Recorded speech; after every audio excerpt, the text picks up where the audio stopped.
మీ అందరూ ప్రియమైనటువంటి సహోదరి సహోదరులారా, మీ అందరికీ బైబిల్ స్టడీ విత్ సృజన్ సేవ కార్యక్రమానికి స్వాగతం. ఈ కార్యక్రమంలో భాగంగా మనం పునీత యోహాను గారు రాసినటువంటి దర్శన గ్రంథాన్ని లేదా ప్రకటన గ్రంథాన్ని ధ్యానిస్తూ ఉన్నాము. ఇందులో భాగంగా మనం 12 అధ్యాయాలను ఇప్పటి వరకు పూర్తి చేశాము. ఇవాళ మనము 13వ అధ్యాయం గురించి లోతుగా ధ్యానించబోతున్నాం. ఇందులో 2 మృగములకు సంబంధించినటువంటి ప్రత్యేక విషయాలను మనం అబ్జర్వ్ చేస్తాము. రోమా రాజ్యం గురించి, రోమా రాజ్యం ఆ రోజుల్లో ఉన్నటువంటి సిచ్యువేషన్ గురించి మనం మాట్లాడబోతున్నాము. సో 13వ అధ్యాయము 1వ వచనం. అంతలో సముద్రం నుండి ఒక క్రూర మృగము వెలుపలికి వచ్చుట గమనించితిని. దానికి 10 కొమ్ములు 7 తలలు, అన్ని కొమ్ములకు కిరీటములు ఉండెను. దాని తలపై ఒక దుష్టనామము రాయబడి ఉండెను. సో సముద్రము నుండి ఒక క్రూర మృగము వెలుపలికి వచ్చుట చూచితిని. సముద్రము అంటే ఏంటి మన భాషలో? సో దర్శన గ్రంథం పరిభాషలో సముద్రము అని అంటే అన్యులు. సో అన్యుల నుంచి ఒక క్రూర మృగం బయటకు వచ్చిందంట. సో ఆ క్రూర మృగం ఏంటి? ఈ పాటిగా మీకు అర్థమైపోయి ఉండాలి. రోమ్ రాజ్యం అనేది బయటకు వచ్చింది. అప్పటి వరకు వాళ్ళు కేవలం పరిపాలిస్తున్నారు. ఇప్పుడు యుద్ధానికి దగ్గరగా సిద్ధమవుతూ ఉన్నారు. సో ఒక మృగం వెలుపలికి వచ్చుట చూచితిని. దానికి 10 కొమ్ములు ఉన్నాయి. 10 అంటే ఏంటి?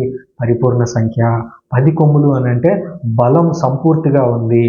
సో రోమా రాజ్యం అనేది ఆ రోజుల్లో చాలా పెద్దగా విస్తరించి ఉంది. సో అంతటి బలం కలిగినటువంటి ఒక ఎంపైర్, ఒక సామ్రాజ్యం అది. దానికి 7 తలలు అని అంటే చాలా తెలివైంది, చాలా విషయాలు తెలిసింది అనేటువంటి అర్థం అనమాట. అన్ని కొమ్ములకు కిరీటములు ఉండెను. అన్ని కొమ్ములకు కూడా కిరీటాలు ఉన్నాయి.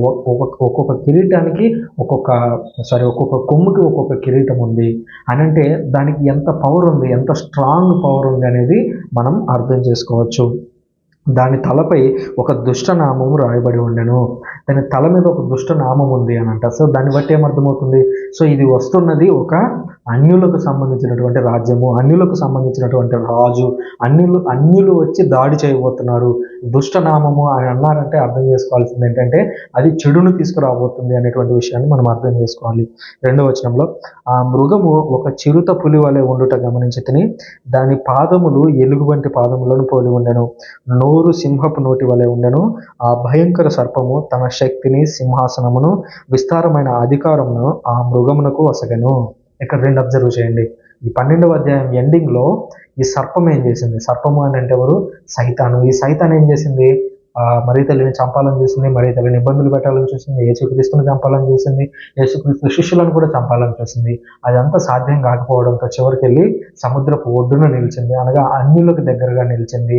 అన్యులకు దగ్గరగా నిలిచినప్పుడు ఆ అన్యుల్లో నుంచి ఒక రాజు బయటకు వచ్చాడు, అన్యుల్లో నుంచి ఒక రాజ్యం బయటకు వచ్చింది. అప్పుడు ఈ సర్పము ఆ మృగానికి, ఆ క్రూర మృగానికి అన్ని కూడా ఆ అధికారాన్ని అప్పగించినట్టుగా చూస్తున్నాం. అంటే సైతాను ఇప్పుడు ఎవరో కాదు, సైతాను కంప్లీట్గా రోమా రాజ్యం రూపంలో వచ్చి యెరూషలేము మీద పడబోతున్నారు అనేది అక్కడ కీలకమైన విషయం. 3వ వచనం, ఆ మృగము తలలో ఒకటి తీవ్రంగా గాయపడి చావు దెబ్బ తగిలినట్లు ఉండెను, కానీ గాయం మానెను. భువి అంతయు ఆశ్చర్యంతో నిండినదై ఆ మృగమును అనుసరింపసాగెను. సో ఆ మృగము తలకు గాయం కావడం అని అంటే రోమా రాజ్యం యొక్క రాజుల సంగతి మనకు అర్థం కావాలి. రోమా యొక్క రాజులని సీజర్ అంటారు. వాళ్ళ టైటిల్ వచ్చేసి సీజర్. ఆ సీజర్కి తర్వాత పేరు ఉంటుంది అనమాట. ఉదాహరణకి అగస్టస్ అని ఉంటుంది. సో మొత్తం మీద ఈ సంఘటన జరిగే టైంకి సుమారు 7 మంది రాజులు ఉన్నారు. వాళ్ళ పేర్లు రాసుకున్నాను ఒక పేపర్లో. ఆ పేర్ల గురించి కూడా చెప్తాను.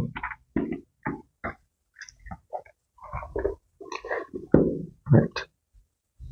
సో 7 మంది రాజులు అప్పటికి, అంటే ఈ ఘటన జరిగే టైంకి, యూదా యెరూషలేము యుద్ధం క్రీస్తు శకం 70లో జరిగింది. ఆ టైంకి 7 మంది రాజులు ఉన్నారు. వాళ్ళు ఎవరంటే Caesar Julius, Caesar Augustus, Caesar తిబేరియా చక్రవర్తి అని మనం గాస్పెల్స్లో విని ఉంటాం. సో ఆ తిబేరియా చక్రవర్తి యేసుక్రీస్తు కాలానికి సమకాలికుడు అనమాట. సో తిబేరియా చక్రవర్తి, కలిగుల చక్రవర్తి, Caesar Caligulas, Caesar Claudius, Caesar Nero, ఆ తర్వాత సీజర్ గల్బర్. సో ఈ 7 మంది సీజర్లు ప్రధానంగా పాత్ర పోషించారనమాట. యెరూషలేముని ఆక్రమించే దగ్గర నుంచి యెరూషలేము యుద్ధం వరకు ఉన్నటువంటి 7 మంది సీజర్లు అనమాట. సో ఈ మృగం తలలో ఒకటి దెబ్బతినింది అని అంటే నీరోకి ముందు ఉన్నటువంటి ఒక సీజర్ అప్పటికి చనిపోయాడు. సో ఎవరు అధికారం చేపట్టాలనేటువంటి ఇష్యూ వచ్చినప్పుడు నీరో చక్రవర్తి తన కుటుంబంలో చాలా మందిని చంపి, అర్హులైన వారిని చంపేసి అధికారాన్ని చేపట్టినటువంటి ఒక క్రూరమైనటువంటి రాజు ఈ నీరో చక్రవర్తి. సో ఆ మృగం తలలో ఒకటి దెబ్బతినింది అని అంటే ఆ రాజ్యానికి రాజు దగ్గర ఒక ఇష్యూ వచ్చింది. కానీ ఆ ఇష్యూని అది వాళ్ళు ఈజీగా సాల్వ్ చేసుకుని నీరో అనేటువంటి వ్యక్తి అధికారాన్ని సంపాదించుకున్నాడు. సో 4వ వచనం, సర్పము తన అధికారమును ఆ మృగమునకు వసగొట్టుచే ప్రజలందరూ ఆ సర్పమును పూజించిరి, వారు ఆ మృగమును కూడా పూజించిరి. ఈ మృగం వంటి వారు ఎవరున్నారు, దానితో పోరాడగల వారు ఎవరు అని వారితో పలుకసాగిరి. సో ఇప్పుడు ఏం చేసిందంటే సర్పం వెళ్ళి దానికి ఉన్నటువంటి పవర్, సైతాను తనకున్నటువంటి పవర్ను తీసుకువెళ్ళి ఆ మృగానికి అప్పగించింది. మృగం అంటే ఎవరు, రోమా యొక్క సీజర్. ఆ రోమా యొక్క సీజర్ ఏం చేశాడు, ఏ ప్రాంతం, ఆ ప్రాంతం పేరు ఒకటి ఉంది, ఆ పేరు గుర్తు రావట్లేదు. సో ఇజ్రాయెల్ దేశంలోనే సరస్సు ఆవలి వైపున సో అక్కడ ఒక టెంపుల్ని కట్టారు, ఒక సీజర్ దేవాలయాన్ని కట్టారు. ఆ సీజర్ దేవాలయంలో సీజర్ బొమ్మను పెట్టి అక్కడ పూజలు అనేవి ఎప్పుడు కూడా జరుగుతూ ఉండేవి. సో అక్కడ పూజలు వాళ్ళు రోమన్ సీజర్ను పూజించడం ద్వారా ఆటోమేటిక్గా ఎవరిని పూజిస్తున్నారు, సర్పాన్ని పూజిస్తున్నారు. ఆ రోమన్ సీజర్కి బలాన్ని ఇచ్చినటువంటి సర్పాన్ని వాళ్ళు పూజిస్తున్నారు. అంతేకాకుండా ఆ సర్పంతో ఆ మృగంతో ఎవరు పోరాడతారు, ఈ రోమా సామ్రాజ్యంతో ఎవరు పోరాడతారు? ఎందుకంటే సైనికులు ఉన్నారు, వాళ్ళ దగ్గర కత్తులు ఉన్నాయి, వాళ్ళ దగ్గర కొట్టగలిగేటువంటి కొరడాలు ఉన్నాయి. వాళ్ళతో పోటీ పడి వాళ్ళ మీద గెలవడం ఎలా సాధ్యం అని చెప్పేసి వాళ్ళు అనుకోవడం మనం చూస్తున్నాం. ఈ మృగంతో పోరాడగల వారు ఎవరున్నారు అని అక్కడి ప్రజలు అనుకుంటూ ఉన్నారు. 5వ వచనం, ఆ మృగమునకు కుచ్చితపు పలుకులను దేవదూషములను పలుకు ఒక నోరు ఇవ్వబడెను, అది 42 నెలల పాటు అధికారం కలిగి ఉండటకు అనుమతింపబడెను. సో ఇది క్రీస్తు శకం 64 నుంచి 68 మధ్యలో జరిగినటువంటి పర్టికులర్ సంఘటన. ఎందుకనంటే నీరో అనేటువంటి వాడు, నీరో సీజర్ అనేటువంటి వాడు చాలా ఘోరంగా ప్రజలను ఇబ్బందులు పెట్టి వాళ్ళని రాచి రంపాన పెట్టాడనమాట. ఏది ఇజ్రాయెల్ దేశంలో, ఏది యుద్ధానికి ముందుగా జరిగినటువంటి సంఘటనల్లో క్రీస్తు శకం 64 నుంచి 68 మధ్యలో. ఈ క్రీస్తు శకం 64 నుంచి 68 మధ్యలోనే పునీత పేతురు గారిని, పునీత పౌలు గారిని కూడా చంపేశారు. ఆ మాట కూడా ఇక్కడే ఉంటుంది. సో వాడికి నేనే దేవుణ్ణి, మీరందరూ నన్ను పూజించాలి అనేటువంటి దేవదూషణలు పలికేటువంటి నోరు ఆ సీజర్కి ఇవ్వబడింది. 6వ వచనం, కనుక దేవుని నామమును ఆయన నివాసమును పరలోక వాసులను దూషించుటకు అది తన నోరు తెరచను. సో దేవుని నామాన్ని, అసలు యావే దేవుడే కాదు, యేసుక్రీస్తును మేము చంపేశాము, యేసుక్రీస్తు ఉండేటువంటి చర్చ్ అనే దాన్ని మేము కూల్చేస్తున్నాము, పరలోక వాసులను సైతం, అనగా చనిపోయినటువంటి స్టీఫెన్ కానివ్వండి, చనిపోయినటువంటి ఇతరులందరినీ కూడా వాళ్ళు దూషించడానికి ఈ రోమా రాజ్యం ముందుకు వస్తూ ఉన్నట్లుగా మనం చూస్తున్నాం. 7వ అధ్యాయం, అది పరిశుద్ధులతో పోరాడి వారిని ఓడించుటకు కూడా అనుమతింపబడేది. పరిశుద్ధులు అంటే ఎవరైనా అర్థం చేసుకోవాలి, సెయింట్స్ అని అర్థం చేసుకోవాలి. సెయింట్స్తో పోరాడి వాళ్ళను ఓడించడానికి కూడా అధికారం కలిగి ఉంది. ఆ సెయింట్స్ ఎవరు అనేది తర్వాత 2 వచనాల్లో మనకు తెలుస్తుంది. ప్రతి తెగపై, జాతులపై, ప్రజలపై, భాషలపై దానికి అధికారం వసగబడెను. సో ఆ చుట్టుపక్కల ఉన్నటువంటి రాజ్యాలన్నీ, అంతకుముందు గ్రీకు సామ్రాజ్యం ఉన్నటువంటి ప్రాంతాలు అయితేనేమి, అంతకుముందు సిరియా ఉన్నటువంటి రాజ్యాలు అయితేనేమి, ఇప్పుడు ఉన్నటువంటి ఆ ఇజ్రాయెల్ దేశం అయితేనేమి, అక్కడ ఉన్నటువంటి జాతులు, ప్రజలు, ఆ భాషలు అన్నీ కూడా ఆ రోమా రాజ్యం కిందనే ఉన్నాయి ఆ రోజుకి. భువియందు జీవించు ప్రజలందరూ దానిని పూజింతురు, అనగా చంపబడిన గొర్రెపిల్ల యొక్క జీవ గ్రంథంన ఎవరి నామములు సృష్టికి పూర్వం రాయబడలేదు అట్టివారు మాత్రమే. సో దాన్ని పూజించే వాళ్ళు కూడా ఉన్నారు. భువియందు జీవించు ప్రజలు అని అన్నాడు. భువి అంటే ఇజ్రాయెల్ దేశం. ఇజ్రాయెల్ దేశంలో ఉన్న వాళ్ళు కూడా వెళ్ళి అక్కడ పూజిస్తున్నారు. ఎందుకంటే వాళ్ళు ఏమనుకుంటున్నారంటే, ఆ రోజుల్లో క్రీస్తు శకం 64 నుంచి 68 మధ్య లిటరల్గా జరిగినటువంటి విషయం ఏంటంటే, సీజర్ని పూజించే వాళ్ళకి ప్రత్యేకమైనటువంటి పచ్చబొట్లు అయితేనేమి, ప్రత్యేకమైనటువంటి తాళ్ళు అయితేనేమి ఇచ్చేసేవాళ్ళు. అవి కట్టుకొని మాత్రమే వాళ్ళు షాపింగ్కి వెళ్ళాలి. ఏమన్నా బియ్యం కొనాలన్నా, గింజలు కొనాలన్నా, గోధుమలు కొనాలన్నా కూడా వీళ్ళు వెళ్ళి అది చూపిస్తేనే, ఆ గుర్తును చూపిస్తేనే వాళ్ళు అది కొనగలరనమాట. అట్లాంటి సిచ్యువేషన్ని నీరోన్ కైజర్ దాన్ని తీసుకొని వచ్చి అక్కడ పెట్టాడు. అలా పెట్టినప్పుడు ఎవరెవరైతే సీజర్ను పూజించారో వాళ్ళందరూ కూడా ఇజ్రాయెల్ దేశంలోనే చనిపోని ఉన్నారు. క్రీస్తు శకం 70 యుద్ధంలో చనిపోని ఉన్నారు. అదే మనం ఇంతకు ముందల్లా చూసింది కూడా. వాళ్ళ మీద ఎందుకంత యుద్ధం తీసుకుని వస్తున్నారంటే, వీళ్ళందరూ ఏం చేస్తున్నారు, వెళ్ళి ఆ మృగాన్ని, ఆ పాముని పూజించడానికి సిద్ధమవుతున్నారు. 9వ వచనం, కనుక వినుటకు మీకు వీణులు ఉన్నచో శ్రద్ధగా వినుడు. వినుటకు వీణులు అనే ఆ మాట అన్నాడంటేనే ఆ మాటకు ముందు కానీ వెనక కానీ చాలా ముఖ్యమైన విషయం మాట్లాడబోతున్నాడు. ఇప్పుడు ఆ ముఖ్యమైన విషయం ఏంటంటే 10వ వచనం, ఎవడు చెరపట్టవలనని నిర్ణయింపబడినో అట్టివాడు చెరలోకి పోవును. ఒకటో విషయం. రెండోది, ఖడ్గమునకు బలిగావింపబడినని ఎవరు నిర్ణయించబడినో అట్టివారు ఖడ్గమునకు బలియగును. కానీ దీని యందు పవిత్రులు సహనమును విశ్వాసమును ప్రదర్శింపవలసి ఉన్నది. సో ఇక్కడ ఫస్ట్ వాక్యంలో 10వ వచనం మొదటి భాగాన్ని మనం పరిశీలించినట్లయితే, చెరపట్ట వలన ఎవడు నిర్ణయించబడిందో వాడు చెరలోకి వెళ్ళాలి. ఈ విషయం అర్థం కాలనే మేబీ ప్రొటెస్టెంట్ సోదరులకు స్పరిస్తుందో లేదో మాకు తెలియదు. ఎందుకంటే పునీత పోప్ పేతురు మాకు ఫస్ట్ పోపు. సో ఆయన జీవితం ఎలా గడిచింది అనేది మనకు తెలుసు. ఆయన్ని చివరి రోజుల్లో దాదాపు 9-10 నెలల పాటు ఒక చీకటి గుహలో బంధించి ఆ తర్వాత ఆయన్ని చంపేశారు. సో ఇక్కడ ఎవడు చెరపట్టవాలని నిర్ణయించబడినో వాడు చెరలోకి పోవును. ఎప్పుడు జరిగింది ఇది? క్రీస్తు శకం 64-65 ఆ టైంలోనే ఇది కూడా జరిగింది. దాని తర్వాత రెండోది, ఖడ్గమునకు బలిగావింపబడునని ఎవరు నిర్ణయించబడినో అటువారు తప్పక ఖడ్గమునకు బలియగును. ఈ మాట ఎవరి గురించి చెప్తున్నాడు? పునీత యోహాను గారు పునీత పౌలు గారి గురించి చెప్తున్నాడు. ఎందుకంటే పునీత పౌలు గారిని ఎలా చంపారు? తల నరికేసి చంపారు. ఎవరు చంపారు? రోమన్లు చంపారు. రోమన్ అంటే ఎవరు? ఈ మృగమే వీళ్ళిద్దరిని చంపింది, పునీత పౌలు గారు, పునీత పేతురు గారు. అందుకనే ఈ మాట నుంచే తీసుకొని పునీత పౌలు పేతురు మహోత్సవం అని చెప్పేసి కథోలిక శ్రీ సభ ఒకే రోజున వీళ్ళిద్దరు పండుగను నిర్వహిస్తుంది. ఎందుకు అని అంటే వాళ్ళిద్దరి గురించి దర్శన గ్రంథంలో రాయబడి ఉంది కాబట్టి. ఆ తర్వాత, కానీ దీని యందు పవిత్రులు సహనమును విశ్వాసమును ప్రదర్శించాలి. వాళ్ళిద్దరిని చంపారు కదా అని చెప్పేసి మీరు భయపడాల్సిన పని లేదు. వాళ్ళిద్దరిని చంపారు కదా అని మీరు రోడ్ల మీదకి వెళ్ళి నిరసనలు చేయాల్సిన పని లేదు. ఎందుకంటే వెళ్తే మిమ్మల్ని కూడా చంపేస్తారు. కాబట్టి మీరు దీని యందు కొంచెం ఓర్పును చూపాలి. ఎందుకంటే దేవుడు ఎలాగో వాళ్ళ మీదకి శిక్ష తీసుకొని రాబోతున్నాడు కాబట్టి. 11వ వచనం, అంతటా భూమిలో నుండి మరి ఒక జంతువు బయలువెడలినట్టు చూసినాయి. అంతటా భూమిలో నుంచి, జాగ్రత్త అబ్జర్వ్ చేయండి, ఏం దాకా వచ్చింది? ఎక్కడి నుంచి వచ్చింది? సముద్రంలో నుంచి వచ్చింది. ఇప్పుడు ఎక్కడి నుంచి వచ్చింది? భూమిలో నుంచి మరి ఒక జంతువు వస్తుందంట. మీకు ఈ పాటికి అర్థమైపోయి ఉండాలి. భూమిలో నుంచి వస్తుందంటే ఎక్కడి నుంచి వస్తుంది? యెరూషలేము నుంచి వస్తుంది. సో యెరూషలేము నుంచి మరొక జంతువు బయలువెడలినట్టు చూసింది. దానికి గొర్రెపోతు కొమ్ములు అంటే 2 కొమ్ములు ఉండేను. మిగిలిన వాటికి 7 కొమ్ములు ఉంటే దీనికి 2 కొమ్ములే ఉన్నాయి. అంటే దాని అర్థమైంది, దీనికి కూడా పవర్ ఉంది, కానీ రోమా అంత పవర్ కాదు. దీనికి లిమిటెడ్ పవర్ మాత్రమే ఉంది. సో 2 కొమ్ములు ఉన్నవి. అది భయంకర సర్పము వలె సంభాషించను. ఇది బాధాకరమైన విషయం. భూమి నుంచి వచ్చింది ఏదైనా సరే, భూమి నుంచి వచ్చింది దేవుని తరపున నిలబడాల్సింది, యెరూషలేమున నిలబడాల్సింది, యెరూషలేము తరపున నిలబడాల్సింది. కానీ వీళ్ళు ఏం చేస్తున్నారు? మృగము తరపున మాట్లాడుతున్నారు, సర్పము తరపున మాట్లాడుతున్నారు. అంటే ఏమైంది? అక్కడ క్రైస్తవులను హింసించేటువంటి విషయంలో రోమన్లు యూదులు ఏకమయ్యారు. అంతే కదా, యేసుక్రీస్తుని ఎలా చంపేశారు? రోమన్లు యూదులు ఏకమయ్యే కదా ఆయన్ని చంపేశారు. అది మనం అర్థం చేసుకోవాల్సిన విషయం. 12వ వచనం, అది మొదటి జంతువు యొక్క సర్వాధికారమును దాని సమక్షంలోనే ఉపయోగించను. అది మొదటి జంతువు యొక్క సర్వకారణం అంటే క్రూర మృగం ఏదైతే ఉందో ఆ మృగం ఇచ్చినటువంటి అధికారం, మృగము యూదా అధికారులకి అనగా యూదా ప్రధాన అర్చకుడికి ఏం అధికారం ఇచ్చింది? సో యూదా ప్రధాన అర్చకుడికి రోమా ప్రభుత్వం ఏమని అధికారం ఇచ్చింది?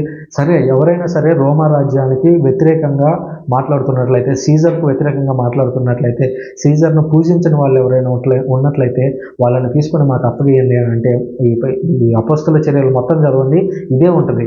యూదులు వెళ్ళటం, క్రైస్తవులను పట్టుకోవటం, వాళ్ళని తీసుకెళ్ళి రోమన్లకు అప్పగించడం, చంపమని కోరటం. అపోస్తల చర్యలు మొత్తం కూడా ఈ చరిత్ర మనకు కనిపిస్తుంది. అంటే ఏమైంది? భూమి నుంచి వచ్చినటువంటి ఆ అధికారం కూడా, అంటే సన్హెడ్రిన్ సభ, ఇంకా క్లియర్గా ఎగ్జాక్ట్గా చెప్పాలంటే సన్హెడ్రిన్ సభ అనేది సుప్రీంకోర్టుతో సమానం. సో ఈ రోమన్ అధికారులకి వీళ్ళు ఏదైనా చెప్పాలి, యూదా అధికారులు అంటే ఆ సన్హెడ్రిన్ సభ ద్వారా చెప్పాలన్నమాట. సో అందుకనే యేసుక్రీస్తును కూడా తెల్లవారుజామునే ఆ సభ అంతా ఏర్పాటు చేసి యేసుక్రీస్తుతో మాట్లాడతారు. సో ఆ సభ అనేది ఒక నిర్ణయం తీసుకొని ఆయన చంపాలని కోరింది. సభ కోరింది కాబట్టి పిలాతు ఆయన చంపడానికి సిద్ధమయ్యాడు అనే విషయాన్ని గుర్తించాలి. ఇప్పుడు 12వ వచనం, అది మొదటి జంతువు యొక్క సర్వాధికారమును దాని సమక్షంలోనే ఉపయోగించారు. అంటే రోమన్లకు తెలిసే అదంతా ఉపయోగిస్తుంది. భూమిపై ఉన్న వారందరినీ ఆ మొదటి జంతువును నమస్కరింపవలసిందిగా అది బలవంత పెట్టాను. భూమిపై ఉన్నటువంటి క్రైస్తవులని మీరు సీజర్ను పూజించండి అని చెప్పేసి ప్రజలను బలవంతం చేసింది ఎవరు? ఆ సన్హెడ్రిన్ సభ, అక్కడ ఉన్నటువంటి నాయకులు, వాళ్ళందరూ కూడా బలవంతం చేశారు. అప్పటికే ఆ మొదటి జంతువు తీవ్రమైన గాయము నయమయ్యను. అప్పటికి నీరు చక్రవర్తి సుస్థిరంగా స్థానాన్ని తాను బలపరుచుకున్నాడు అనే విషయాన్ని గుర్తు చేసుకోవాలి. 13వ వచనం, ఈ రెండవ జంతువు గొప్ప సూచనలు ప్రదర్శించను. ఈ రెండవ జంతువు గొప్ప సూచనలు చేసిందంట. ఎలాంటి సూచనలు? అది దివి నుండి భూమికి అగ్నివర్షము కురిపించను. అది అందరూ చూచుచుండగానే జరిగినది. సో ఇది అగ్ని కురిపించడం అంటే ఏంటి? ఈ క్రైస్తవులను తీసుకొని వెళ్ళి రోమ వాళ్ళకి అధికారులకు అప్పగిస్తుంటే రోమన్లు వాళ్ళు చంపడం ప్రారంభించారు. ఎలా చంపారో తెలుసా మీకు? రోమన్లు మొదటి శతాబ్దంలో ఈ క్రైస్తవులను ఎలా చంపారు అని అంటే, అప్పట్లో మొదటి శతాబ్దంలో ఒక కార్చిచ్చు, రోమాలో ఒక కార్చిచ్చు చెలరేగింది. సో ఆ కార్చిచ్చుకి కారణం క్రైస్తవులే అని అప్పటి నీరో చక్రవర్తి, అంటే ఇక్కడ ఇందులో మృగం ఎవరైతే ఉన్నాడో వాడే నీరో చక్రవర్తి. సో ఆ నీరో చక్రవర్తి క్రైస్తవులను ఏం చేసేవాడంటే నూనెలో ముంచి వాళ్ళని లేపి కర్రల కట్టి దాన్ని నిలబెట్టి వాళ్ళకి మంటలు పెట్టేవారు. ఆ మంటల వెలుగులో రోడ్లు వేయడం అయితేనేమి, ఆ మంటల వెలుగులో బిల్డింగులు కట్టడం స్టార్ట్ చేశాడు. అంతటి క్రూరమైనటువంటి వ్యక్తి ఈ నీరోన్ కైజర్. సో 14వ వచనం, ఈ మాయల ద్వారా అది భూమి అందలి ప్రజలందరినీ మోసగించను. అది ఆ మహిమలను మొదటి జంతువు సమీక్షముననే వనర్చుట అనుమతించబడను. కత్తిచే గాయపరచబడి జీవించిన ఆ మొదటి జంతువు గౌరవార్థము ఒక విగ్రహము నిర్మింపవలసిందిగా ఈ జంతువు మానవాళికి బోధించను. సో ఇప్పుడు ఏం చేస్తుంది ఈ జంతువు అనగా యెరూషలేములో నుంచి వచ్చినటువంటి ఆ జంతువు అనగా యూద అధికారులు ఏం చేస్తున్నారంటే క్రైస్తవులను, మీరు రోమన్లను పూజించండి, రోమా సీజర్ను మీరు పూజించండి, వాడిని పూజిస్తే మీకు ఇబ్బంది ఏం రాదు, కానీ మీరు యేసుక్రీస్తు అనే వ్యక్తి నామమున మీరు ఇంకా ఏమి చెప్పడానికి వీలు లేదు అని బలవంతం పెట్టడాన్ని మనం చూస్తూ ఉన్నాం. ఒక విగ్రహాన్ని పెట్టి అతన్ని పూజించండి అని బలవంతం పెడుతున్నట్లుగా మనం చూస్తున్నాం. ఆ తర్వాత రెండవ జంతువు ఆ విగ్రహమునకు ప్రాణం పోసెను. అంతటా ఆ విగ్రహము మాటలాడుటకు శక్తి గలదై తనను పూజించుటకు ఇష్టపడని వారిని చంపగలిగి ఉండెను. ఈ మాట వినగానే కొంతమంది ఏదేదో ఊహించుకొని భవిష్యత్తులో ఒక పెద్ద రోబోట్ రానుంది, ఆ రోబోట్ తనను పూజించిన వాళ్ళందరినీ కూడా చంపేస్తుంది, ఆ రోబోట్కి అంత తెలివి ఉంటుంది, ఇట్లాంటి పెట్ట కథలు పిచ్చి కథలన్నీ చెప్తుంటారు. అట్లాంటివి నమ్మొద్దు. ఇదేంటంటే లిటరల్గా ఆ రోజు జరిగింది ఏంటంటే, చూడండి, రెండవ జంతువు ఆ విగ్రహమునకు ప్రాణం పోసెను. అంతటా ఆ విగ్రహం మాట్లాడుటకు శక్తి గలదై ఉండెను. అంటే ఏం జరిగిందంటే ఈ రోమా అధికారులు కుమ్మక్కయ్యి, రోమన్లతో కుమ్మక్కయ్యి రోమాలో ఐ మీన్ ఇజ్రాయెల్ దేశంలో ఒక గుడిని కట్టారు సీజర్కి. ఆ సీజర్ను పూజించమని క్రైస్తవులని బలవంతం పెట్టారు. అంతేకాకుండా ఎవరైతే పూజించలేదో వారి గురించి డీటెయిల్స్ని స్ట్రైట్గా ఎవరికి పంపిస్తున్నారు? రాజుకు పంపిస్తున్నారు. నీరో అనేటువంటి రాజుకు పంపిస్తే ఆ రాజు మాట్లాడుటకు శక్తి గలదే. అంటే అదొక విగ్రహమే, ఆ రాజు దేవాలయంలో అది ఉండేది విగ్రహమే, కానీ వాడు అక్కడి నుంచి ఆజ్ఞలు ఇవ్వగలుగుతున్నాడు రోమా నుంచి. ఓకే, వీడు నన్ను పూజించట్లేదా, వాడు క్రైస్తవుడా, ఓకే వాడిని చంపేసేయండి అని చెప్పి రోమాలో నుంచి వార్తను పంపుతాడు. ఆ వార్త రాగానే వీడిని ఇక్కడ చంపేస్తూ ఉంటారు. అట్లా అది మాట్లాడగలిగేటువంటి శక్తిని పొందగలిగింది. 16వ వచనం, చిన్న పెద్ద ధనిక దరిద్ర దాస స్వతంత్ర మానవులందరూ తమ కుడి చేతుల పై కానీ నొసళ్ళ మీద కానీ ముద్రలు ధరింపవలెనని ఈ జంతువు నిర్బంధించను. సో ఏంటంటే మీరు యెరూషలేములో ఏదైనా సరే ఒక ట్రేడ్ చేయాలంటే, మీరు ఏదైనా కొనాలంటే, మీరు తినాలన్నా బతకాలన్నా నీళ్లు తెచ్చుకోవాలన్నా ఏం చేయాలన్నా కూడా మీరు వాడు రోమా రాజును బలపరిచేటువంటి తాళ్ళను ఏదన్నా మీరు చేతిలో కట్టుకోవాలి, లేదంటే నొసటికి కట్టుకోవాలి. దాన్ని చూసి అన్ని కూడా అమ్మడం జరుగుతుంది, లేకపోతే అమ్మడం అనేది కుదరదు అని చెప్పడం మనం చూస్తున్నాం. 17వ వచనం, ఈ ముద్ర ఉండనే కానీ ఎవడును ఏమీ కొనజాలక అమ్మజాలక ఉండెను. ముద్ర అనగా జంతువు నామము లేదా ఆ నామమునకు బదులైన సంఖ్య. మనం ముందే 1వ అధ్యాయంకి ముందుగా ఉపోద్ఘాతంలో మనం మాట్లాడుకున్నాం. యూదులకు ప్రత్యేకంగా ఒక జెమాట్రియా అనే స్టైల్ ఉంది. జెమాట్రియా అనే స్టైల్లో వాళ్ళు అక్షరాల ద్వారా నెంబర్లను అసైన్ చేసి దాన్ని ఒక పేరుగా మార్చవచ్చు. సో పుణిత యోహాన్ గారు అదే ఇప్పుడు ఇక్కడ చేయబోతున్నారు. 18వ వచనం, దీనిని అర్థం చేసుకున్నటకు జ్ఞానము అవసరము. జ్ఞానము గలవాడు జంతువు యొక్క సంఖ్య అనగా ఏమిటో తెలుసుకొనగలడు.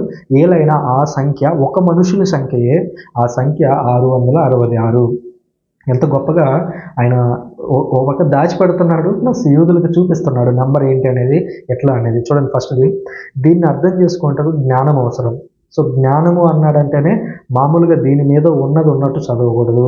జ్ఞానంతో చదవాలంటే దీని వెనుక ఏదో ఇంపార్టెంట్ విషయం ఉంది అనేది అర్థం చేసుకోవాలి. జంతువు యొక్క సంఖ్య అననేమియో తెలుసుకోగలడు. జ్ఞానం ఉన్నవాడు మాత్రమే ఆ సంఖ్యను తెలుసుకోగలుగుతాడు. అంటే 666 అని అంటే జస్ట్ 666 అనే నెంబర్ కాదు, దాని వెనుక ఉన్నటువంటి విషయాన్ని జ్ఞానం ఉన్నవాడు మాత్రమే తెలుసుకోగలడు. ఆ సంఖ్య ఒక మనుషుని సంఖ్యే. 666 అనేది ఉంది, అది ఒక మనుషుని సంఖ్య. అంటే ఒక మనుషుని సంఖ్య అంటే అది ఒక పేరు అయి ఉండొచ్చు అనేది అర్థమవుతుంది. రెండోది దాని సంఖ్య 666. సో ఈ 666 అనే దానికి కూడా ఏదో కొత్త కొత్త ఊహలు చెప్తుంటారు. ఇదేం లేదు, సింపుల్ పరిభాషలో జమాట్రియా అనే పదం మీకు తెలిసి ఉంటే అది నీరోన్ ఖైజర్. హీబ్రూ భాషలో నీరోన్, N6N. మనకు ఇంగ్లీష్లో తెలుగులో అయితే నీరోన్ అంటే నీ దీర్ఘం ఉంటుంది, కానీ హీబ్రూ భాషలో ఓల్డ్ హీబ్రూలో ఇట్లాంటి కొమ్ములు ఉండేవి కాదనమాట. సో అక్కడ ఏమైనా ఉండేదంటే నీరోన్ ఖైజర్, NRN అంటే 3 అక్షరాలు, నీరోన్ ఖైజర్ KHR. సో దీనికి సంబంధించినటువంటి విషయం, ఈ నీరోన్ ఖైజర్ అనేది N అంటే నెంబర్ ఎంత, R అంటే దాని నెంబర్ ఎంత, మళ్ళీ N అంటే నా అనే అక్షరానికి హీబ్రూ భాషలో ఎంత అంకె అనేది, దీని గురించి కూలంకషంగా నేను ఆల్రెడీ ఒక వీడియో చేశాను. ఆ వీడియోని ఇక్కడ ఈ వీడియోకి కంటిన్యూషన్గా కూడా అటాచ్ చేస్తాను, అలాగే విడిగా మీకు యూట్యూబ్లో కూడా ఉంటుంది. సో అదొక ఓల్డ్ వీడియో, కానీ అందులో నేను 666 గురించే కంప్లీట్గా A to Z ఎక్స్ప్లెయిన్ చేశాను. ఆ వీడియో మీకు కావాలంటే విడిగా యూట్యూబ్లోకి వెళ్ళి చూసుకోవచ్చు, లేదంటే ఈ వీడియో కూడా చివరిలో నేను ఇప్పుడు ఇది ముగిసిన తర్వాత చేస్తాను. సో దట్ మీరు 666 అంటే ఏంటి అనేది చాలా క్లియర్గా అర్థం చేసుకోవచ్చు. సో ఆ నెంబర్ అనేది ఏదో కాదు, నీరోన్ అనేటువంటి ఒక రాజు సంఖ్య. ఆ సంఖ్య ఎలా వచ్చింది, ఎందుకని ఆయన ఆజ్ఞలు పెట్టాడు అనేటువంటి విషయాలను నేను ఆ వీడియోలో క్లియర్గా ఎక్స్ప్లెయిన్ చేశాను. ఇది 13వ అధ్యాయానికి సంబంధించినటువంటి విషయం. 13వ అధ్యాయంలో ఓవరాల్గా జరిగినటువంటి విషయం ఏమిటి, సర్పము ఆల్రెడీ మరియ తల్లిని అయితేనేమి ప్రజలను అయితేనేమి మోసం చేయాలని, చంపాలని చూసింది. దొరక్కపోవడంతో వెళ్ళి ఎవరితో జతగట్టింది, రోమన్ సామ్రాజ్యంతో జతగట్టింది. రోమన్ సామ్రాజ్యంలోకి సైతాను వెళ్ళడం వల్ల వాడు తీవ్రంగా ఇబ్బందులు పెట్టడానికి రెడీ అయ్యాడు. ఆ ఇబ్బందులు పెట్టడంలో ప్రజలను ఇబ్బందులు పెడుతున్నాడు. ఆ ప్రజల ఇబ్బందులన్నీ ఆల్రెడీ మనం ఇంతకు ముందు అధ్యాయాల్లో అంతా చూసాం. అయితే పర్టికులర్గా 2 వ్యక్తులను గురించి సెయింట్స్ని మనం చూపిస్తున్నాం. అక్కడ పునీత పౌలు గారు, పునీత పేతురు గారు మనకు 10వ అధ్యాయం 10వ వచనంలో మనకు కనిపిస్తూ ఉన్నారు. ఆ తర్వాత ఏం జరిగింది, క్రిస్టియన్స్ అందరినీ కూడా మీరు రోమన్లను పూజించండి అని ఫోర్స్ చేయడం మనం చూస్తున్నాము. ఆ రాజు ఎవరు అనే సంఖ్య, ఇక్కడ రోమ్ అనే పదం రాలేదు, నీరోన్ ఖైజర్ అనే పదము రాలేదు, యెరూషలేం అనే పదం రాలేదు. కానీ పునీత యోహాన్ గారు ఎంత తెలివిగా ఆ మూడింటి గురించి ఎక్స్ప్లెయిన్ చేస్తూ ఈ అధ్యాయాన్ని రాశారు చూడండి. అది దేవుని ఆత్మకు ఉండేటువంటి శక్తి అది. సో ఇక్కడ యెరూషలేం అని లేకపోయినా, ఇక్కడ నీరోన్ ఖైజర్ అనే పేరు లేకపోయినా కూడా మనం దీన్ని అర్థం చేసుకోగలుగుతున్నాం. అది పవిత్రాత్మ దేవుడు మనకు అనుగ్రహిస్తున్నటువంటి శక్తి. ఇప్పుడు 666 గురించి మీరు వీడియో చూడవలసిందిగా కోరుతున్నాను. ఇందులో మీకు ఏమైనా అర్థం కాని విషయాలు ఉంటే తప్పకుండా కామెంట్ బాక్స్లో రాయొచ్చు. Thank you very much. పితా పుత్ర పవిత్రాత్మ నామమున ఆమేన్.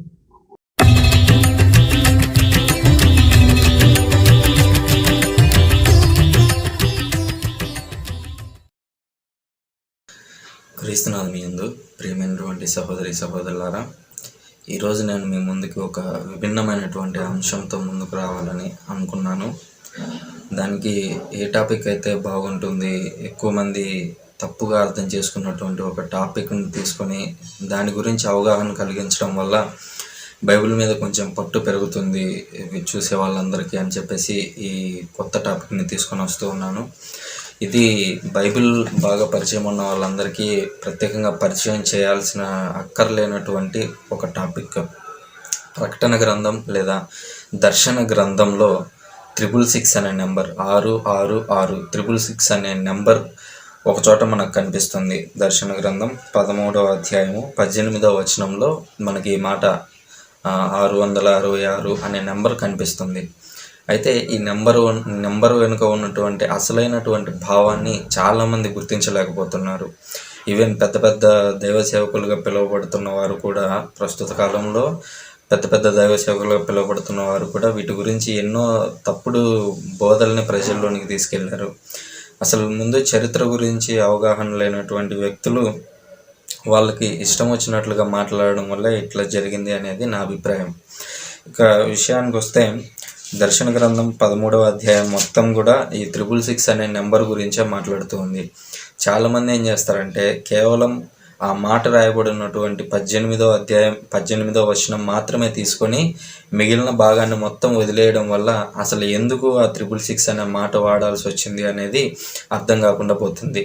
ఈ విధంగా అర్థం కాకపోవడం వల్ల ఏమవుతుందంటే మన శరీరంలోకి ఏవో కొత్త రకం చిప్పులు తీసుకొచ్చి మన శరీరంలో పెడుతూ ఉన్నారు. వాటి ద్వారా మనం ఎక్కడెక్కడ ఉన్నామో ఏమేమి చేస్తున్నామో మొత్తం తెలిసిపోతుంది. ఇది గవర్నమెంట్ చేస్తుంది, లేదంటే అమెరికా ప్రభుత్వం చేస్తుంది. ఇట్లా చాలా తప్పుడు ఆలోచనలు ప్రజల్లో ఉన్నాయి. అదేవిధంగా ఇంకొక వాదన ఏమిటంటే ప్రస్తుత కథోలిక నేత కథోలికులందరికీ పెద్దవాడైనటువంటి పోపు గారే ఈ విధమైన 666 అనే నెంబర్కి ప్రతీకగా ఉన్నాడు. ఆయనే అంత్యక్రీస్తు, ఆయనే మృగము అని చెప్పేసి చాలా అబద్ధ బోధలు ప్రజల్లో సర్క్యులేట్ అవుతూ ఉన్నాయి. ముఖ్యంగా ఇది ప్రొటెస్టెంట్ చర్చిలలో చాలా ఎక్కువగా ఉంది. నేను ఒక 2-3 సంవత్సరాల క్రితం పిడి సుందర్రావు అనేటువంటి వ్యక్తి వీడియో చూశాను. ఆయన బాగా తెలుగు రాష్ట్రాలకు బాగా పరిచయమైనటువంటి వ్యక్తే. BOUI అనే ఒక సంస్థను కూడా ఆయన నడిపిస్తూ ఉన్నారు. ఆయన ఏమని చెప్పారంటే 666 అని అంటే 6వ రోజు తయారు చేయబడిన మనిషి అని సంథింగ్ ఏదో ఒకటి చెప్పాడు. 6వ రోజు 6వ వ్యక్తిగా తయారు చేయబడినటువంటి అని సంథింగ్ ఏదో అసలు బైబిల్కి దానికి సంబంధమే లేదు. ఏదేదో పిట్టకథలన్నీ అల్లేసి ఆయన ఒక థియరీ తయారు చేసుకొని దానికంటూ నిర్దిష్టమైనటువంటి చారిత్రక ఆధారాలు లేవు, బైబిలికల్ ఆధారాలు లేవు. ఈ విధంగా చాలామంది కూడా తప్పుడు దోవబడుతూ ఉన్నారు. సో ఇప్పుడు ఈరోజు మనం ఏం చేద్దామంటే 13వ అధ్యాయం మొత్తం చర్చించిన తర్వాత అసలు దీంట్లో ఉన్నది ఎవరో చాలా క్లియర్గా అర్థమైపోతుంది. దానికి చరిత్రలో కూడా మనకు ఆధారాలు దొరుకుతాయి. 666 నెంబర్ ఎలా వచ్చింది అనేది. సో ఇక ఆలస్యం చేయకుండా మనం దీని గురించి తెలుసుకోవడానికి ప్రయత్నం చేద్దాం. ముందుగా దర్శన గ్రంథం లేదా ప్రకటన గ్రంథం అనేది బైబిల్లో ఆఖరి పుస్తకం. అంటే బైబిల్ అనేది కొన్ని పుస్తకాల సముదాయం. ఆదికాండము, నిర్గమకాండం. ఆదికాండం అనేది ఒక పుస్తకం, నిర్గమకాండం అనేది ఒక పుస్తకం, లూకా సువార్త అనేది ఒక పుస్తకం, మత్తయి సువార్త అనేది ఒక పుస్తకం. ఇలాగా దాదాపు 73 పుస్తకాలు కలిపి ఒక పుస్తకంగా తయారు చేశారు. దాన్నే మనం బైబిల్ అని పిలుస్తున్నాం. బైబిల్ అంటే పుస్తకాల సముదాయం. ఈ పుస్తకాల సముదాయంలో ఆఖరి పుస్తకమే ప్రకటన గ్రంథం లేదా దర్శన గ్రంథం అని కూడా అంటారు. ఎందుకని అంటారే, ప్రకటన గ్రంథం అంటే దేవుడు చాలామందికి శిక్షలను ప్రకటించాడు, లేదంటే రాబోయేటువంటి విషయాలను గురించి అందులో ప్రకటించాడు అనేటువంటి ఉద్దేశంతో ప్రకటన గ్రంథం అని ప్రొటెస్టెంట్లు పిలుస్తారు. ఇందులో ఉన్నవన్నీ కూడా దాదాపు 90% అన్నీ కూడా కళలు, అంటే దర్శనాలు, దేవుడు యోహానుకు చూపించినటువంటి దర్శనాలు. కాబట్టే దర్శన గ్రంథం అని కూడా కథోలికులు పిలుస్తూ ఉంటారు. సో ఇది ఏ నేపథ్యంలో రాశారు అనేది చాలా ముఖ్యమైనటువంటి అంశం. క్రీస్తు శకం 90వ సంవత్సరంలో డొమినీషియన్ అనేటువంటి ఒక చక్రవర్తి క్రైస్తవులందరినీ హింసించాలనేటువంటి ఉద్దేశంతో వాళ్ళ నాయకులను పట్టుకొని వాళ్ళని తీసుకొని పోయి ఎక్కడో దూరంగా ఉంచేవాడు. సో ఇక్కడ మనకి యోహాను గారు దీన్ని రాసింది, దర్శన గ్రంథాన్ని రాసినటువంటి వ్యక్తి యోహాను. సో ఈ యోహానుని పట్టుకొని తీసుకొని పోయి పద్మాసు ద్వీపంలో ఉంచాడు. పద్మాసు అనేది ఒక చిన్న దీవి. ఆ దీవిలో బానిసల నుంచి వాళ్ళ చేత పనులు చేయిస్తూ ఉంటారు. సో యోహాను గారిని, నువ్వు ఇక్కడ ఉండి శుభవార్త చెప్పడానికి వీల్లేదు, నువ్వు క్రీస్తు గురించి ప్రకటించడానికి వీల్లేదు అని చెప్పి ఆయన్ని తీసుకొని పోయి పద్మాసు ద్వీపంలో పెట్టారు. కానీ ఆ రోజుల్లో బానిసలకు ఉన్నటువంటి ఇంకొక హక్కు ఏంటంటే వాళ్ళ అనుచరులకి లేఖలు రాసుకోవచ్చు. కాకపోతే ఆ లేఖల్ని ఆ రోమన్ అధికారులు చదివి ఇందులో మాకు వ్యతిరేకంగా ఏమీ లేదు అని నిర్ధారించుకున్న తర్వాత ఆ లేఖలను వాళ్ళ బంధుమిత్రులకు పంపించేవాళ్ళు. సో యోహాను గారు ఏం చేశారంటే ఈ ప్రకటన గ్రంథాన్ని ఆ విధంగానే రాశారు. తనకు వచ్చినటువంటి దర్శనాలు, పద్మాసు ద్వీపంలో ఒక బానిసగా రోమన్ ప్రభుత్వం కింద ఉన్నప్పుడు దేవుడిచ్చినటువంటి దర్శనాలను ఆయన గ్రంథస్థం చేసి వాటన్నిటిని కూడా పంపిస్తూ ఉన్నాడు. సో ఈ విధంగా పంపించేటప్పుడు ఆయన ఏం చేసేవాడంటే రోమన్ అధికారుల పేర్లు కానీ రోమన్కి వ్యతిరేకంగా అనిపిస్తూ ఉంది అన్నటువంటి అర్థాలు ఏమీ లేకుండా ఆయన ప్రకటన గ్రంథం మొత్తం రాసి దాన్ని తన శిష్యులకు పంపించాడు. ఇది ఈ ప్రకటన గ్రంథం వెనుక ఉన్నటువంటి నేపథ్యం. ఇప్పుడు మనం 13వ అధ్యాయం మొత్తం చదువుదాం. అందులో ముఖ్యంగా 18వ వచనం అనేది, అంటే చివరి వచనం అనేది అనేకులకి డౌట్ కలిగిస్తుంది. కాబట్టి దాన్ని ముందు చదివి దాని తర్వాత ముందు నుంచి ఒకసారి చదువుకుంటూ వద్దాము. 18వ వచనం చూస్తే, దీనిని అర్థం చేసుకునేటకు జ్ఞానము అవసరము. జ్ఞానము గలవాడు జంతువు యొక్క సంఖ్య అననేమియో తెలుసుకొనగలడు. ఏలైనా ఆ సంఖ్య ఒక మనుష్యుని సంఖ్యయే. ఆ సంఖ్య 666. ఇక్కడ యోహాను గారు ఒక విషయాన్ని స్పష్టం చేస్తున్నారు. ఈ 666 అనేటువంటి సంఖ్యకు మనిషికి ఒక అవినాభావ సంబంధం ఉంది. ఇది ఒక మనుషుని సంఖ్యయే అని చెప్తున్నాడు. సో మనుషుని సంఖ్య అని ఒక మాట చెప్పాడంటే అది శరీరంలో పెట్టే చిప్ కాదు అనేటువంటి ఒక విషయం సింపుల్గా మనకు స్పష్టమైపోతుంది. దట్టు ఇది క్రీస్తు శకం 90లో రాశాడు. అంటే ఈ రోజున్నంత టెక్నాలజీ ఆ రోజు లేదు. సో యోహాను గారు చిప్పుల గురించి ఆలోచించాడు, శరీరంలో చిప్పుల నుంచి ఎంత ఆయన ఆలోచన ముందుకెళ్ళింది అని అనుకోవడం చాలా బుద్ధి తక్కువ పని. సో ఇది చిప్పులు కాదు, శరీరంలో ఏదో ఉంచి మనం ఏమేం చేస్తున్నామని కనుక్కునేది కాదు అనేది మనకు స్పష్టమైపోతుంది. ఇది ఒక మనుషుని సంఖ్య. మనుషుని సంఖ్య అని అన్నాడు అని అంటే ఆ మనుషుని గురించి డైరెక్ట్గా చెప్పట్లేదు అని మనం అర్థం చేసుకోవాలి. డైరెక్ట్గా రాయాలనుకుంటే ఈ మనిషి సృజన్ సెగేవ్ అని రాసేవాడు. అంటే అట్లా రాస్తే ఏదో ఇబ్బంది ఉంది అని చెప్పేసి ఆయన ఒక రాత శైలిని ఉపయోగించాడు. ఈ రాత శైలిని సాధారణంగా యూదులు జమాట్రియా అని పిలుస్తారు. జమాట్రియా అని అంటే అర్థం ఏమిటంటే అక్షరాల ద్వారా సంఖ్యలను వ్యక్తీకరించడం. ఇది సింపుల్గా చెప్పాలని అంటే కోడ్, ఒక విధమైనటువంటి కోడ్ భాష. ఈ కోడ్ భాషని అందరూ డీకోడ్ చేయలేరు, కేవలం కొందరు మాత్రమే డీకోడ్ చేయగలరు.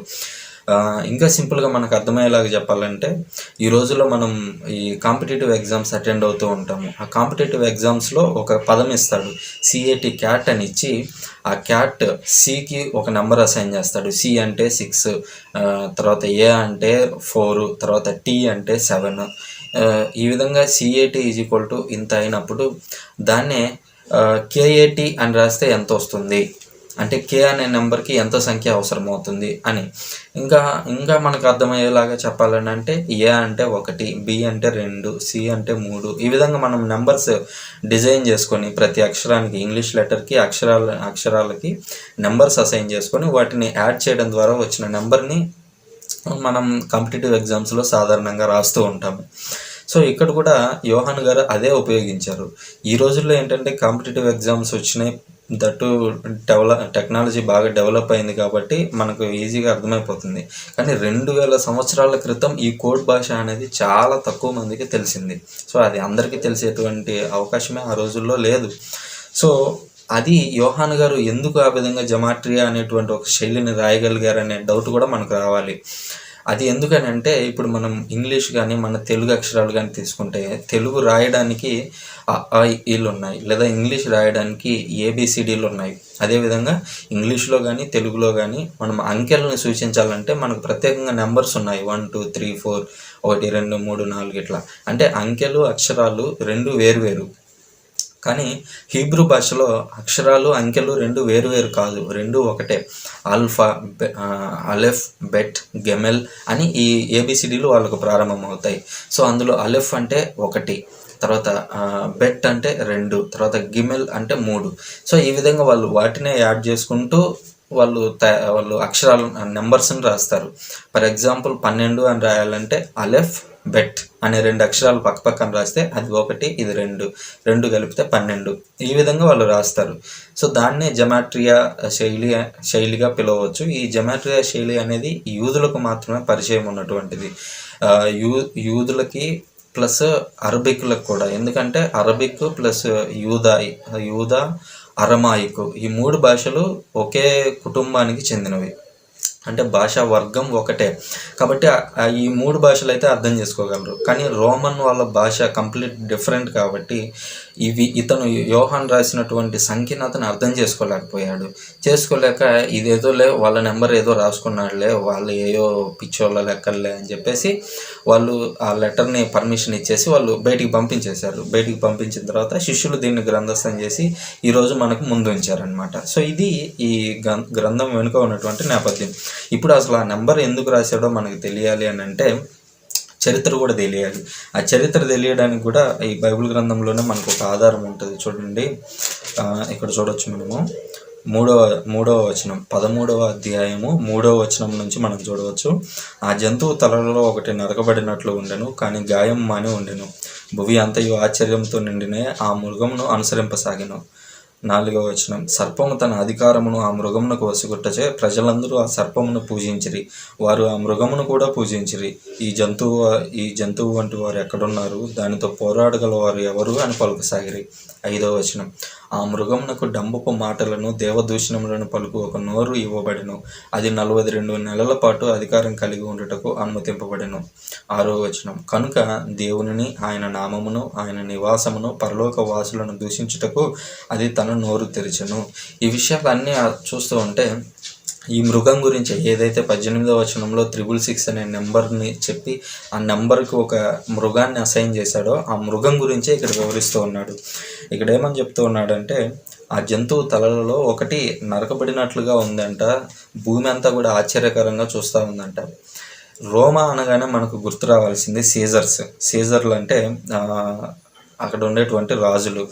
ఇక్కడ చూడండి 1-2 వచనాలలో, అంతటా సముద్రం నుంచి ఒక మృగము వెలుపటికి వచ్చుట గమనించి తిని, దానికి 10 కొమ్ములు 7 తలలు, అన్ని కొమ్ములకు కిరీటములు ఉండెను, దాని తలలపై ఒక దుష్టనామము రాయబడి ఉండెను. ఆ మృగము ఒక చిరుతపులి వలె ఉండుట గమనించి తిని, దాని పాదములు ఎలుగుబంటి పాదములను పోలి ఉండెను, నోరు సింహపు నోటి వలె ఉండెను. ఆ భయంకర సర్పము తన శక్తిని, సింహాసనమును, విస్తారమైన అధికారమును ఆ జంతువునకు వసగెను. ఇది రోమా రాజ్యాన్ని గురించి రాస్తున్నాడు ఈయన యోహాను భక్తుడు. ఇక్కడ రోమా రాజ్యాన్ని గురించి రాస్తున్నాడు. ఇక్కడ 7 తలలు తర్వాత 10 కొమ్ములు 10 కొమ్ములు అనేవి వాళ్ళు విస్తరించినటువంటి సామ్రాజ్యానికి సాదృశ్యం. అంటే అక్కడ ఉన్నటువంటి సామంత రాజులు కావచ్చు, ఇతరులు కావచ్చును. తర్వాత 7 తలలు అనేవి అక్కడ 7 పర్వతాల మీద కట్టబడిన నగరంగా రోమ్ పేరుగాంచింది. సో 7 తలలు అంటే రోమన్ నుంచి సముద్రం మీదుగా ఇక్కడికి వచ్చారు వాళ్ళు ఇజ్రాయెల్ దేశానికి. చూడండి, సముద్రం నుండి ఒక మృగము వెలుపలికి వచ్చట చూచాను. అంటే ఇక్కడ మృగము అని రోమా రాజ్యాన్ని పోలుస్తూ ఉన్నాడు. రోమా రాజ్యం వచ్చి మన ఇండియా మీద ఏ విధంగా అయితే బ్రిటిష్ వాళ్ళు వచ్చి ఆధిపత్యం చెలాయించారో అదేవిధంగా ఇజ్రాయెల్ దేశం మీద కూడా రోమన్లు వెళ్ళి కొన్ని సంవత్సరాల పాటు వాళ్ళని పరిపాలించారు. సో ఇదే యోహాను గారు ఇక్కడ రాస్తూ ఉన్నాడు. సో ఆ మృగం చిరుతపులి వల్లే ఉండుట, ఇవన్నీ ఏంటంటే వాళ్ళ అధికారానికి సూచనలు. వాళ్ళు చూడండి, తన శక్తిని, సింహాసనంను, విస్తారమైన అధికారంకు ఆ జంతువునకు వసగను.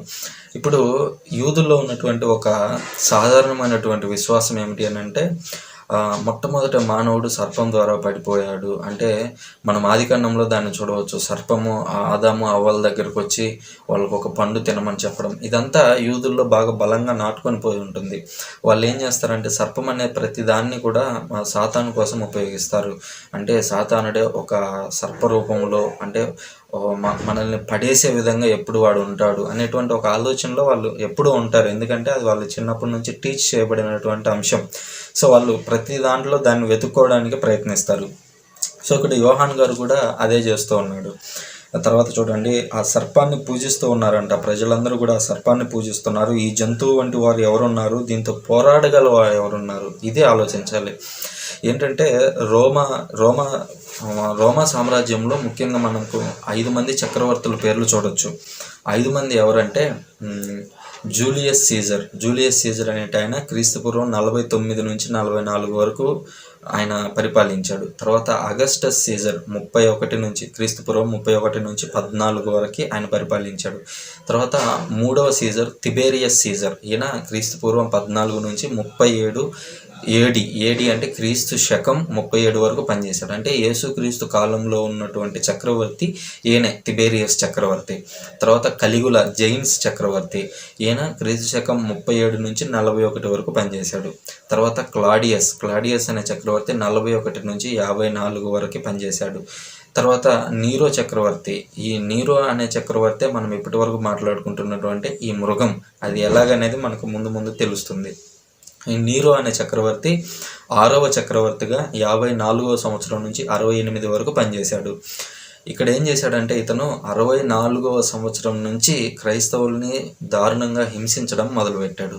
క్రీస్తు శకం 64 నుంచి 68లో ఆయన మరణించే వరకు ఇది కొనసాగింది. దీన్ని ఎక్కడ చూడొచ్చు అంటే మనము ఇక్కడ చూడండి 13వ అధ్యాయము 42 ఇదిగోండి 5వ వచనం 13వ అధ్యాయము 5వ వచనంలో, ఆ మృగమునకు డంబపు మాటలను దేవదూషణలను పలుకు ఒక నోరు ఇవ్వబడెను, అది 42 నెలల పాటు అధికారం కలిగి ఉండుటకు అనుమతింపబడెను.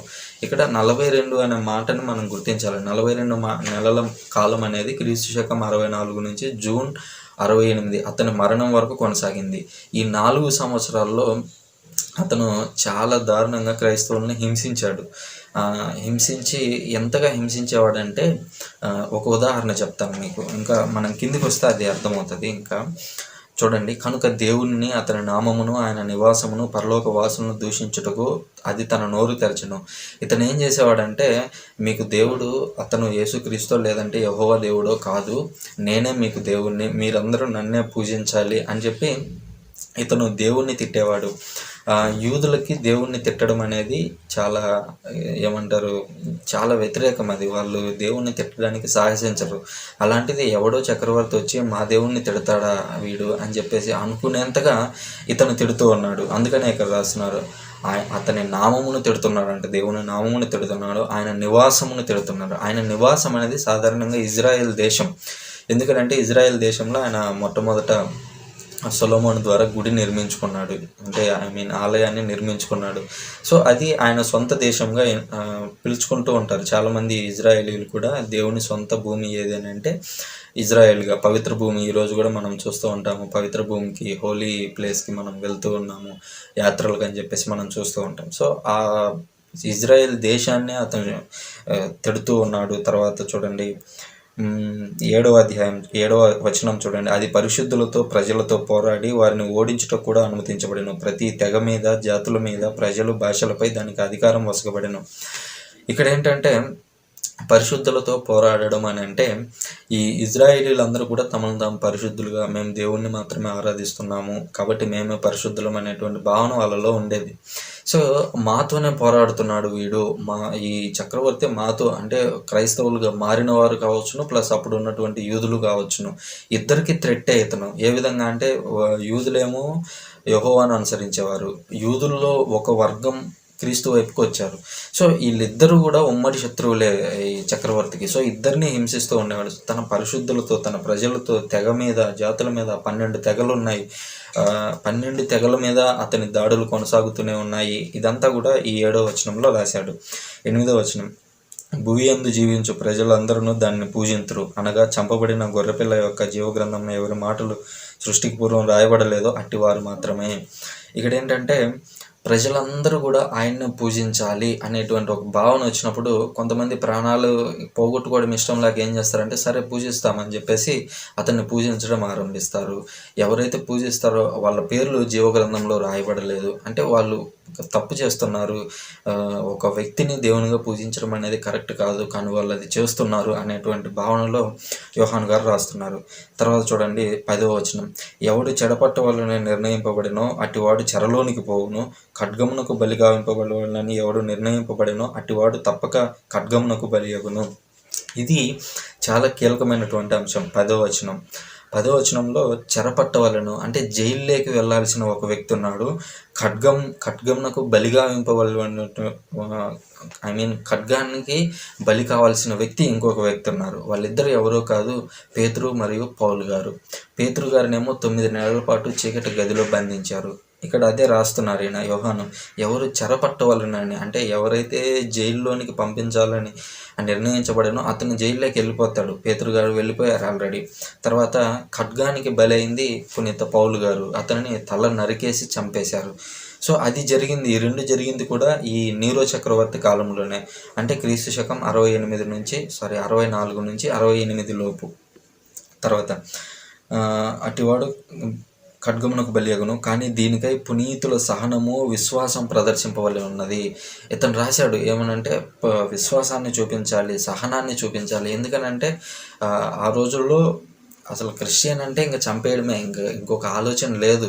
సో అట్లాంటి పరిస్థితుల్లో ఈయన ఈ లెటర్ రాస్తూ ఉన్నారు. ఇంకా చూడండి 11, 12 సమయం ఎక్కువైపోతూ ఉంది కాబట్టి నేను 11, 12, 13, 14 వచనాలు మీరు చదువుకోండి. దాంట్లో ఉన్నటువంటి సారాంశాన్ని నేను చెప్తాను.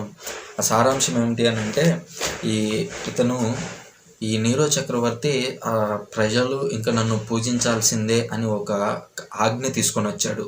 ఆ ఆజ్ఞ ఏమిటి అని అంటే, వాళ్ళ చేతి మీద కానీ నొసటి మీద కానీ వాళ్ళు ఏమని రాయించుకోవాలని అంటే, నేను నీరోని పూజిస్తాను అనేటువంటి ఒక మాట బయటపడేట్లుగా, అంటే వాళ్ళు ఏదైనా కొనడానికి వెళ్ళినప్పుడు అది చూపిస్తేనే ఏవైనా కొనడానికి అవకాశం దొరికేదనమాట.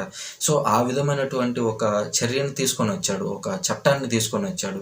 తీసుకొని వచ్చినప్పుడు వీళ్ళందరూ కూడా ఆ విధంగా చేసి కొనుక్కునే వాళ్ళు, క్రయ విక్రయాలు నిలిచిపోతాయి అనేది ఇదే విషయం. ఏమిటంటే ఇతన్ని పూజిస్తూ ఉంటేనే ఆ రాజ్యంలో అన్నం కానీ ఇంకేదైనా దొరుకుతుంది అనమాట. ఇతన్ని పూజించకపోతే దొరకదు.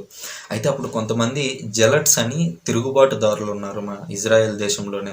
వాళ్ళు ఏం చేశారంటే, వీడుంటే ఇంకా మనం బతకలేము అని చెప్పేసి వాళ్ళు తిరగబడి ఈ రోమా చక్రవర్తిని చంపాలని డిసైడ్ అయిపోయి అతని మీద తిరిగి యుద్ధాన్ని ప్రకటించి ఇతన్ని చంపడమే లక్ష్యంగా వాళ్ళు తిరుగుబాటు ప్రారంభించారు.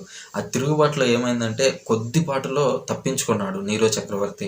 తప్పించుకోవడం వల్లనే అక్కడ మనం కింద చూస్తే అర్థమవుతుంది. అక్కడ ఏమని ఉంటుందంటే, తల నరకబడినట్లు కనిపిస్తుంది కానీ చివరికి ఆ మృగం తిరిగి కోలుకున్నది అని రాయబడింది. అంటే మరణపు అంచు వరకు వెళ్ళి తిరిగి బతికాడు. అంత స్టామినా ఆ రోజుల్లో ఈ నీరో చక్రవర్తికి ఉండేది. తర్వాత ఇంకొక మాట ఏమనుందంటే, అతను అది ఒక గొప్ప అద్భుతం ప్రదర్శించను, దివి నుండి భూమికి అగ్నివర్షం కురిపించను అని ఉంది. అగ్నివర్షం కురిపించేంతగా దానికి శక్తి ఇవ్వబడింది అని రాయింది. ఇక్కడ ఇదేంటంటే, మనం ఏదో ఒక పెద్ద సూపర్స్టిషన్ భావనలోకి వెళ్ళి ఆలోచించకూడదు. ఇతను ఏం చేశాడంటే, నీరో చక్రవర్తి నాకు సరైనటువంటి పేరు లేదు, మా పూర్వీకులకు ఉన్నంత పేరు లేదు, నేను ఒక చెడ్డ చక్రవర్తిలాగా పేరు తెచ్చుకుంటున్నానని చెప్పేసి ఇతను రోమా నగరాన్ని మొత్తం తగలబెట్టి తిరిగి కట్టడానికి నిశ్చయించుకున్నాడు. అదంతా తగలబెట్టింది ఈయనే అయినప్పటికీ ఈయన మాత్రం ఇంట్లో కూర్చొని ఫిడేల్ వాయించుకుంటున్నాడు. రోమా నగరం అంతా తగలబడుతూ ఉన్నప్పుడు మనకు ఒక సామెత ఉంది, రోమ్ నగరం తగలబడుతుంటే చక్రవర్తి ఫిడేల్ వాయించినట్లు. ఇది ఎక్కడి నుంచి వచ్చిందంటే, ఈ నీరో చక్రవర్తి దగ్గర నుంచి వచ్చినటువంటి సామెతే ఇది. సో ఆ విధంగా రోమా నగరాన్ని మొత్తం తగలబెట్టి తిరిగి నిర్మించే క్రమంలో క్రైస్తవులు ఎవరెవరైతే ఉన్నారో వాళ్ళందరినీ పట్టుకొని చంపకముందే, వాళ్ళు బ్రతికుండగానే వాళ్ళని నూనెలో ముంచి పైకి తీసి వాళ్ళని పైన కట్టి వాళ్ళకు మంట పెట్టేవారు. ఆ మంటల వెలుగులో రోమును కట్టాడు. అంత దరిద్రమైనటువంటి, అంత క్రూరమైనటువంటి చక్రవర్తి ఇతను అధికారంలోకి రావడానికి వాళ్ళ అమ్మని, వాళ్ళ నాన్నని, వాళ్ళ సోదరులందరినీ, తర్వాత రాజు నమ్మకస్తులు ఎవరెవరైతే ఉంటారో వాళ్ళందరినీ చంపేశాడు. ఎందుకంటే వీళ్ళ వల్ల నా అధికారం ఎక్కడ పోతుందో అనేటువంటి ఒక భయంతో ఆ విధంగా వాళ్ళందరినీ చంపేయడం కూడా చేశాడనమాట. సో తర్వాత ఇంకొక 15వ వచనం, ఆ మొదటి జంతువు విగ్రహంలోనికి ప్రాణం ఊదురు ద్వారా రెండవ జంతువు ఆ విగ్రహంలోకి ప్రాణం పోసెను. ఆ విగ్రహం మాట్లాడగలుగుటకు శక్తి గలదై తనను పూజించకు ఇష్టపడిన వారందరినీ చంపగలిగి ఉండెను. ఇతను ఏం చేశాడంటే, ఇజ్రాయెల్ దేవాలయంలో ఇతని విగ్రహాన్ని పెట్టాడు. ఈ విగ్రహాన్ని పెట్టి దానికి కొంతమంది పరిచారకులను అక్కడ ఉంచాడు. వాళ్ళు ఏం చేస్తారంటే, అక్కడికి వచ్చి ఎవరెవరైతే తమ కష్టాలను చెప్పుకుంటారో, అంటే నీరోని దేవుడిగా భావించి ఎవరైతే పూజిస్తారో వాళ్ళందరి కష్టాలను తీర్చేవాడు ఈ నీరో. సో ఇక్కడ అదే చెప్తూ ఉన్నాడు, మాట్లాడగలటకు శక్తి గలదై అని. ఆ విగ్రహం అంతగా ప్రతిష్ఠించి అక్కడ వాళ్ళకి కష్టాలు వస్తే వాటిని తీర్చగలిగేంతగా ఈ నీరో చక్రవర్తి తన పరివారాన్ని పెంచుకున్నాడు, అక్కడ ఉంచాడు వాళ్ళని. దీన్ని మన వాళ్ళు ఏమని చెప్తారంటే, ఫ్యూచర్లో కొత్త రోబోట్ వస్తుంది, ఆ రోబో మాట్లాడగలిగి ఉంటుంది, అదే ప్రపంచాన్ని మొత్తం కంట్రోల్ చేస్తుంది, అదే ఈయన పునీత యోహాన్ గారు రాశారు అని ఏవేవో ఆలోచనలు. ఇందులో ఇంకొక ముఖ్య విషయం నేను చెప్పడం ఏంటంటే, 666 అనేది నెంబర్ ఏ విధంగా వస్తుంది అంటే, ఇప్పుడు నేను పక్కన చూపిస్తూ ఉన్నాను, మీరు చూడవచ్చు. నీరోన్ కైజర్ అనేటువంటి ఆ అక్షరాలు, వాటికి పక్కనే హీబ్రూ సంఖ్యలను, అంకెలను నీరోన్, ఫర్ ఎగ్జాంపుల్ నా అనే అక్షరానికి ఒక నెంబర్ ఉంటుంది, రా అనే అక్షరానికి ఒక నెంబర్ ఉంటుంది. ఈ నెంబర్స్ అన్నింటినీ నీరోన్ కైజర్ అనేటువంటి ఆ అక్షరాలను అన్నింటినీ యాడ్ చేస్తే వచ్చే నెంబర్ 666. ఇది రోమా అధికారులకు తెలియకూడదు అని పునీత యోహాను గారు రాసినటువంటి ఒక రహస్య రాత శైలి. దీన్నే జమాట్రియా అని పిలిచారు. అంతే తప్పితే దీంట్లో పెద్ద లోతైనటువంటి విషయం ఏం లేదు. పిడి సుందర్రావు గారు ఇంకొక రోజు చెప్పినట్టు ఇది పోపు కాదు, లేదంటే ఇంకొకరు కాదు. చరిత్ర అనేది తెలియకపోతే ఎంత చెడు వైపుగా ఈ బోధలు అనేవి వెళ్తాయి అని చెప్పడానికి ఇది ఒక మంచి ఉదాహరణ. కాబట్టి సోదరులారా, ఇప్పటికైనా తెలుసుకోండి. మనం బైబిల్ని చారిత్రాత్మకంగా మనం అర్థం చేసుకోవడానికి ప్రయత్నించాలి తప్పితే ఏదో వాళ్ళు చెప్పారు వీళ్ళు చెప్పారని కాకుండా అని తెలుసుకుందాం. సో ఇది మీకు నచ్చినట్లయితే లైక్ చేయండి, కామెంట్ చేయండి, మీ మిత్రులతో షేర్ చేయండి. ఈ విధంగా చెడు ఆలోచనలతో ఉన్న వారికి కూడా ఇది ఉపయోగపడేలాగా మార్చుదాం. So thank you. బాయ్.